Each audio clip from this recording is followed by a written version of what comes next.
हिजरा कैसे बनता है, कैसे जन्म लेता है। देखिए, अब अर्धसूत्री विभाजन होता है, यानी अब क्रोमोसोम आना चाहिए 23 को मेल से और 23 को फीमेल से। होता क्या है कि 23 को मेल से क्रोमोसोम आने के बजाय 22 को आ गया और फीमेल से 23 को क्रोमोसोम आने के बदल 24 को आ गया। क्रोमोसोम की अनियमितता, इसी कारण से हिजरा जनरेट होता है। इसी कारण से हिजरा यानी किन्नर, छक्का आदि जनरेट होता है। ट्रेन में देखते हैं, सुतल रहिएगा तो कहेगा ए दूल्हा उठा, ए हमर दूल्हा उठा। एक आदमी बोलता है कि 46 को सर मेल से आ जाएगा, 46 को आ जाएगा फीमेल से, टोटल हो जाएगा 92। अरे टोटल 92 हो जाएगा तो आदमी थोड़े होगा, तो बुलडोजर हो जाएगा, रावण जनरेट हो जाएगा। समझ रहे हो। देखिए, सेक्स का क्या मतलब होता है, सेक्स किसको कहते हैं, सेक्स कितने टाइप के होते हैं। सेक्स 3 टाइप के होते हैं, मेल, फीमेल, ट्रांसजेंडर। आप लोग सब जानते हैं, सेक्स मतलब हुआ लिंग। लिंग कितने टाइप के होते हैं बाबू, मेल, फीमेल और ट्रांसजेंडर। मेल हो गया पुरुष, फीमेल हो गया महिला और ट्रांसजेंडर हो गया हिजरा। ट्रांसजेंडर को ही बोलते हैं नपुंसक, ट्रांसजेंडर हो गया नपुंसक, इसी को बोलते हैं हिजरा, किन्नर या छक्का। अब इसको समझिए कि किन्नर कैसे बनता है, हिजरा कैसे बनता है, कैसे जन्म लेता है। देखिए, इंसान के अंदर क्रोमोसोम होता है और हर एक मनुष्य के अंदर 46 क्रोमोसोम होता है। यानी मेल में भी 46 क्रोमोसोम होता है और फीमेल में भी 46 क्रोमोसोम होता है। यानी मर्द में भी 46 क्रोमोसोम होता है और औरत में भी 46 क्रोमोसोम होता है। अब देखिए, इसको आप ध्यान से समझिए। अर्धसूत्री विभाजन, हिजरा जन्म कैसे लेता है, हिजरा पैदा कैसे होता है, इसका कारण है अर्धसूत्री विभाजन। यानी मेल में जो 46 को क्रोमोसोम है और फीमेल में जो 46 को क्रोमोसोम है, अब दोनों में जो है आधा आधा, यानी मेल का 23 क्रोमोसोम और फीमेल का 23 क्रोमोसोम, दोनों आधा आधा लेके उसके बच्चा में ये जनरेट होता है। यानी उसके बच्चे में 23 जो है मेल के क्रोमोसोम आएंगे और 23 जो है फीमेल के क्रोमोसोम आएंगे। तब वो बच्चा जो है नॉर्मल हेल्दी होगा, मतलब वो सही तरीके से होगा। अब देखिए, गड़बड़ क्या होता है, यही गड़बड़ घोटाला होता है। अब क्रोमोसोम आना चाहिए 23 को मेल से और 23 को फीमेल से। होता क्या है कि 23 को मेल से क्रोमोसोम आने के बजाय 22 को आ गया और फीमेल से 23 को क्रोमोसोम आने के बदल 24 को आ गया। यहाँ देखिए, 2 कंडीशन जनरेट होता है। यदि मेल का क्रोमोसोम ज्यादा आ जाए तो भी हिजरा बन जाएगा और इधर फीमेल का भी क्रोमोसोम ज्यादा आ जाए तो भी हिजरा बन जाएगा। यानी इनरेगुलरनेस ऑफ क्रोमोसोम, क्रोमोसोम की अनियमितता, इसी कारण से हिजरा जनरेट होता है। एक आदमी बोलता है कि 46 को सर मेल से आ जाएगा, 46 को आ जाएगा फीमेल से, टोटल हो जाएगा 92। अरे टोटल 92 हो जाएगा तो आदमी थोड़े होगा, तो बुलडोजर हो जाएगा, रावण जनरेट हो जाएगा। समझ रहे हो। तो 23 क्रोमोसोम मेल से आएंगे और 23 क्रोमोसोम फीमेल से आएंगे तो बच्चा जो है सही सलामत हो। यदि मेल से 23 क्रोमोसोम के जगह 22 क्रोमोसोम आ गए और फीमेल में 23 क्रोमोसोम के जगह 24 क्रोमोसोम आ गए, यानी 22 और इधर 24, 22-24 को मिला दोगे हो जाएगा 46 क्रोमोसोम तो होना ही चाहिए, हर एक आदमी में होता ही है, चाहे वो मेल हो, फीमेल हो, ट्रांसजेंडर हो, हर एक के अंदर 46 क्रोमोसोम होता है। लेकिन अब क्वेश्चन यही उठता है कि वो 46 क्रोमोसोम आया कहाँ से है। 23 मेल से आ गया, 23 फीमेल से आ गया, तब तो सही है, वो अर्धसूत्री विभाजन सही से हो गया।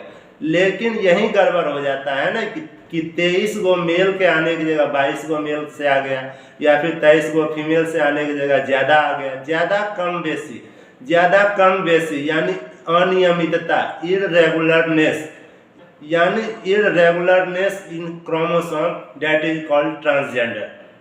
अब देखिए, कोई हिजरा जो है औरत की तरह दिखता है, यानी औरत का क्रोमोसोम, यानी महिला जो है फीमेल का क्रोमोसोम 23 के जगह उसमें आ गया 24 और फीमेल का क्रोमोसोम आ गया 22, तो वो आदमी जो है महिला की तरह दिखेगा। इसी तरह कोई हिजरा जो है मर्द की तरह दिखता है, क्योंकि मेल का क्रोमोसोम 23 के जगह 24 आ गया होगा, ज़्यादा आ गया होगा, और फीमेल का क्रोमोसोम 23 के जगह 22 आ गया होगा। इस कारण से वो जो है मर्द की तरह दिखता है। तो अर्धसूत्री विभाजन यानी मियोसिस में अनबैलेंस ऑफ क्रोमोसोम, क्रोमोसोम की अनियमितता, इरेगुलरनेस इन ए क्रोमोसोम, इसी कारण से जो है हिजरा पैदा होता है। जन्म के समय अर्धसूत्री बनता है और उसी अर्धसूत्री में मेल में 23 के जगह 22 आ जाए या फिर फीमेल में 23 के जगह 24 आ जाए, इस कारण से जो हिजरा बनता है। उसी को छक्का बोलते हैं, उसी को किन्नर बोलते हैं। हर एक आदमी में 46 क्रोमोसोम होता है। यदि जन्म के समय मेल से 46 क्रोमोसोम आ गए और फीमेल से 46 क्रोमोसोम आ गए तो टोटल क्रोमोसोम कितना हो गया? 92। अब उससे जो बच्चा पैदा होगा वो बुलडोजर की तरह काम करेगा, वो राक्षस की तरह एक तरह से काम करेगा, क्योंकि 92 क्रोमोसोम उसमें आ गए। जबकि हर एक आदमी के अंदर, हर एक इंसान के अंदर 42 क्रोमोसोम होनी चाहिए। अब उसका डबल हो जाएगा तो वो तो बुलडोजर की तरह काम करेगा। समझ रहे हैं ना? भगवान होशियार था, उसने कहा कि इसका आधा कर, मतलब 46 का आधा कर, 23 जो है मेल से आएगा और 23 जो है फीमेल से आएगा।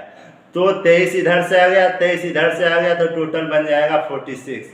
अब ये 46 से जो बच्चा पैदा होगा वो नॉर्मल पैदा होगा। इसी में यदि जो अनबैलेंस हो गया, 23 की जगह इधर से 22 आ गया, उधर में 23 की जगह 24 आ गया, हो तो जाएगा 46, लेकिन उससे जो बच्चा पैदा होगा वही बन जाएगा हिजरा। उसी को बोलते हैं किन्नर, उसी को बोलते हैं छक्का। समझ रहे हैं ना?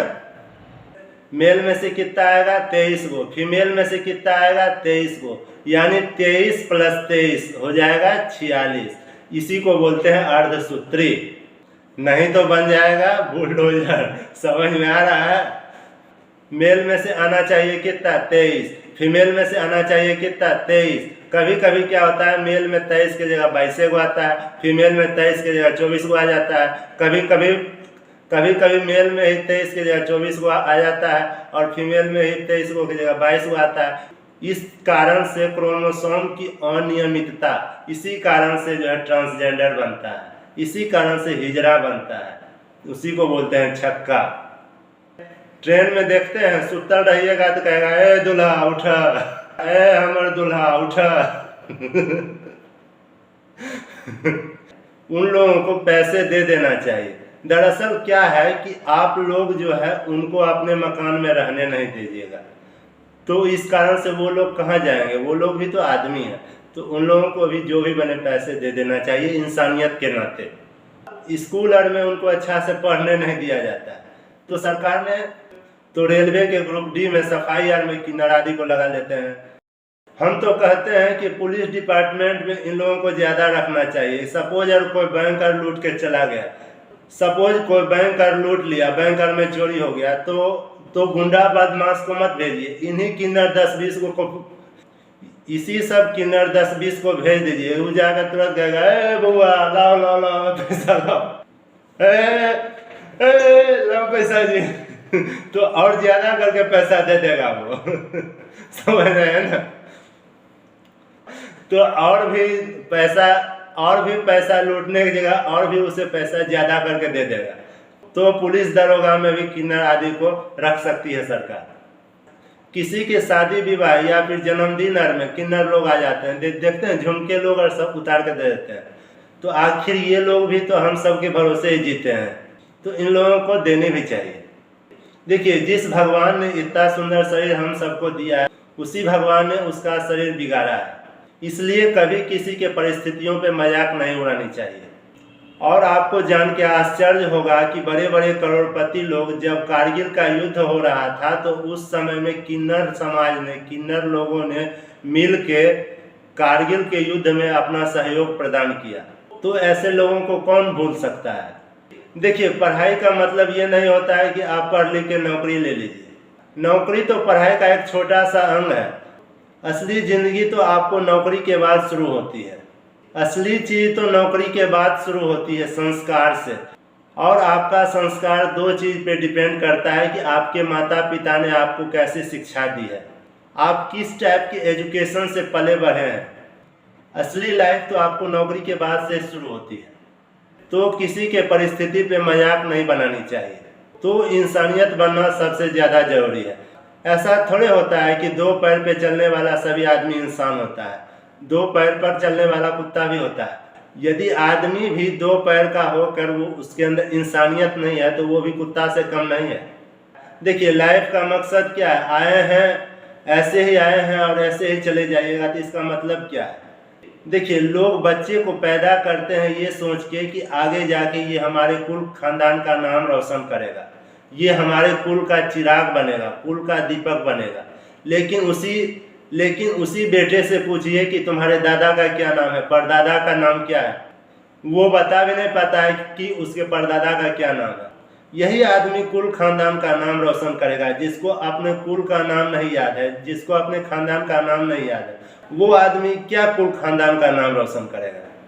देखिए, किसी फैमिली में मात्र एक लड़की होती है तो वो सोचता है कि कम से कम एक लड़का हो ताकि वो हमारा कुल खानदान का नाम रोशन करे। जबकि उसी बेटे से पूछिएगा कि तुम्हारे कुल का क्या नाम है, खानदान का क्या नाम है, तो वो अपना कुल खानदान का नाम भी नहीं बता पाएगा। यही वो कुल खानदान का नाम रोशन करेगा। नाम भुला गया, ससुरा नाम रोशन कर रहा है, वह नाम तक नहीं याद है, वो क्या नाम रोशन करेगा? वो खाक करेगा नाम रोशन? वो नाम क्या रोशन करेगा? जिसको कुल खानदान का नाम तक नहीं मालूम है, वो क्या कुल खानदान का नाम रोशन करेगा?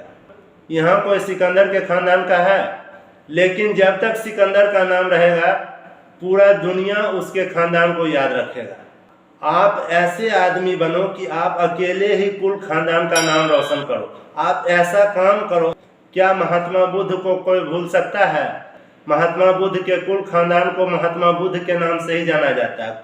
उन्होंने कुल खानदान का नाम रोशन कर दिया महात्मा बुद्ध ने। तो अपने कर्म से, अपने चरित्र से ऐसा कर्म करो कि कुल खानदान का नाम तुम खुद ऑटोमेटिक रोशन कर सको। आई होप इस टॉपिक को आप समझ गए होंगे। मिलते हैं नेक्स्ट वीडियो में, तब तक जय हिंद।